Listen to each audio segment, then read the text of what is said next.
o este tipo de reactor opera en estado estacionario, es decir, no hay acumulación de materia ni de energía dentro del reactor. Son equipos en donde el fluido circula a través de él siguiendo una trayectoria axial, es decir, siguiendo el eje axial del equipo. El equipo usualmente suele ser o tener forma cilíndrica, como si fuese un tubo. Entonces el material circula a través de ese espacio cilíndrico en la dirección de la coordenada z, y es durante el desarrollo, durante la trayectoria del material a través del equipo, en donde se produce la reacción. Evidentemente, mientras más largo sea el reactor, entonces el material va a tener más tiempo para que reaccione.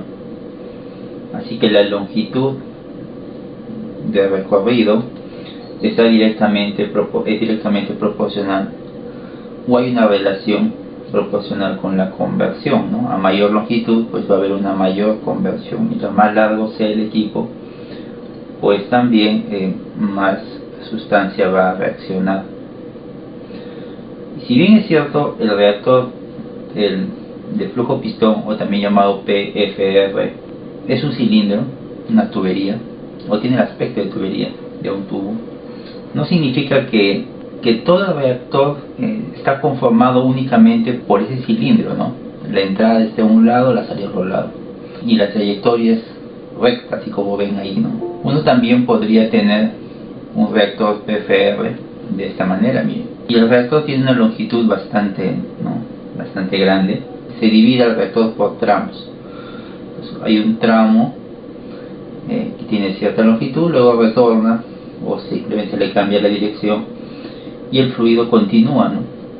Entonces, el hecho de que ahí el fluido esté cambiando de dirección, eso no le quita en nada que la dirección de flujo sea en la coordenada z. Entonces, un reactor PFR también puede ser de esa manera.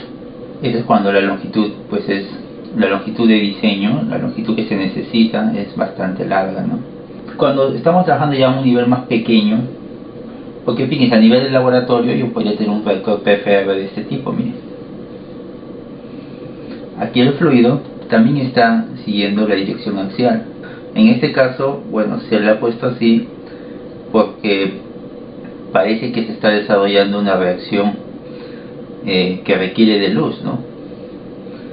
Es decir, una fotocatálisis, en donde se necesita de cierto tipo de luz para que la reacción se desarrolle. Entonces lo que han hecho ahí es rodear la fuente de luz con el reactor utilizando alguna manguera, ¿no?, de plástico. O sea que no tiene que ser necesariamente el reactor una tubería cilíndrica pues recta, ¿no? Es más, ni siquiera tiene por qué tener la forma de un cilindro. Es decir, porque en ambos casos vemos que, bueno, ahí tenemos un diámetro, ¿no?, de la sección circular y una longitud, que en el primer caso esa longitud cambia de dirección por tramos, y en el segundo la longitud pues está siguiendo una trayectoria media circular, ¿no? No tiene por qué ser necesariamente un cilindro.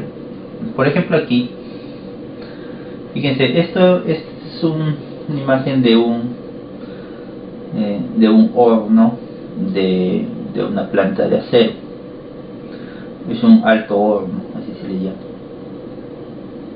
Por la parte superior se le agrega el material, y a medida que va descendiendo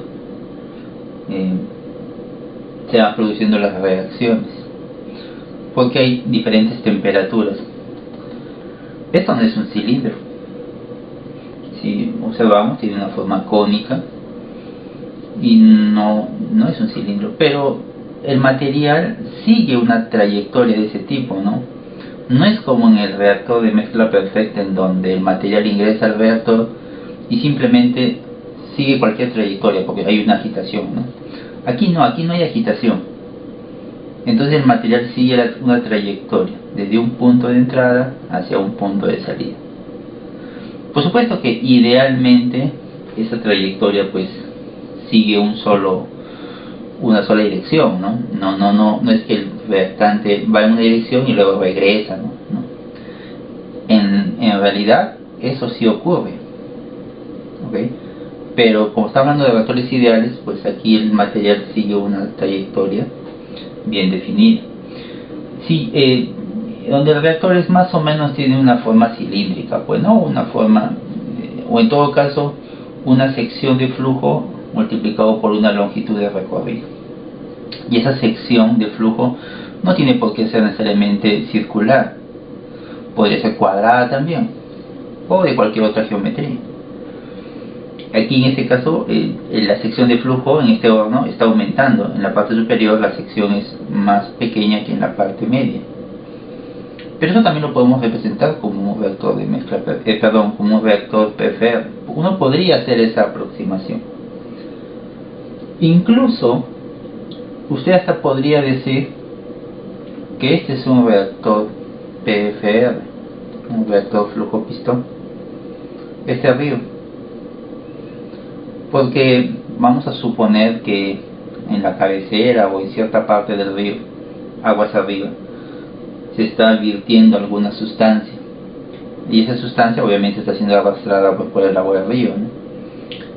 Pero la sustancia, cuando entra en contacto con el agua del río, empieza a reaccionar. Una reacción lenta, ¿no? Vamos a suponer que empieza a degradarse. Por supuesto que la degradación es instantánea, si no tarda, toma su tiempo. A medida que esa sustancia es trasladada por el río, se está produciendo la reacción de degradación, por ejemplo. De tal manera que aguas abajo, a unos cuantos kilómetros más abajo, pues la concentración de esa especie ya no va a ser la misma, porque ha reaccionado, se ha degradado, qué sé yo, o se ha formado alguna sustancia indeseada. Entonces yo podría tomar la longitud de recorrido de ese río como si fuera un reactor de flujo pistón, claro que sí. El hecho de que no esté formando una línea no significa que no lo podría asumir como un reactor de ese tipo. Entonces eso también podría ser, ¿no?, un reactor PFR. Una de las principales ventajas es que tiene un bajo costo de operación. Es decir, que la operación del reactor no cuesta tanto. No cuesta tanto en comparación a otro tipo de reactores. Tienen la capacidad de alcanzar mayores porcentajes de conversión. Es decir, que alcanzan una mayor conversión, o el reactante reacciona más si lo comparamos con un CCTR que tenga el mismo volumen. Imagínese un reactor de mezcla perfecta y un reactor PFR, ambos reactores del mismo volumen. Entonces, ¿cuál alcanza una mayor conversión? El PFR. Generalmente, una de sus principales características o ventajas es que se puede trabajar a altas presiones, cosa que a veces es un poco complicado con el CCTR. Claro que al CCTR lo puedes poner una tapa, ¿no?, y ya está bien presurizado y listo, no puedes trabajar con gases a presión alta, pero mejor es con un PFR cuando tenemos reacciones a presiones altas, ¿no? Y también si es que requiere trabajar con lechos catalíticos, o sea, con catalizadores sólidos que deben ser colocados dentro del reactor, ¿sí? También es mejor con PFR que con CCTR. Y si el sistema o el fluido es gaseoso, pues el PFR se presta mejor para una reacción en fase gas que el CSTR. El de mezcla perfecta para una reacción en fase gas no tanto. El de mezcla perfecta más es para una reacción en fase líquida, y para una reacción en fase gaseosa es el PFR, usualmente es así. Si lo comparamos con el de mezcla perfecta, el control de temperatura del PFR es más complicado que el de mezcla perfecta. Eso sería una desventaja. su control de temperatura es complicado. O sea, es complicado mantener la temperatura en todo el reactor, a lo largo de todo el reactor. No es tan sencillo. En el de mezcla perfecta es mucho más fácil mantener constante la temperatura. El mantenimiento de un reactor PFR es más costoso por los diferentes componentes que tiene, los diferentes instrumentos que tiene el PFR. Los reactores PFR tienen un alto costo, cuestan bastante, y inclusive el costo de instalación también es alto. El PFR cuesta más comprarlo, o sea, el valor del PFR al comprarlo es más costoso que el de CCTR. El CCTR es más barato, y a veces la compra y ahí la instalación también ya. Pero otra cosa es la operación. Operar un PFR es más barato que operar un CSTR. Cuando un equipo opera, básicamente hay aquí dos costos, ¿no? Entre otros, pero principalmente hay dos. Uno que es los suministros que el equipo necesita, electricidad, agua, lo que sea, que insumos que necesite el equipo para que opere. Ese es un costo de operación. Y otro costo es el personal que necesita el equipo. O sea, el equipo no es que lo enciendes y luego te vas y lo dejas que trabaje. No, tiene que haber personal que esté pues supervisando, que esté monitoreando, que esté con el equipo, ¿no? Obviamente mientras más grande es el equipo, pues más el personal aumenta, es evidente, ¿no? Entonces ahí el PFR tiene un bajo costo de operación en ese caso, ¿no? ¿Por qué? Porque requiere menos personal, requiere menos, digamos, materiales, insumos para su operación. En cambio el CCTR requiere más personal para su operación.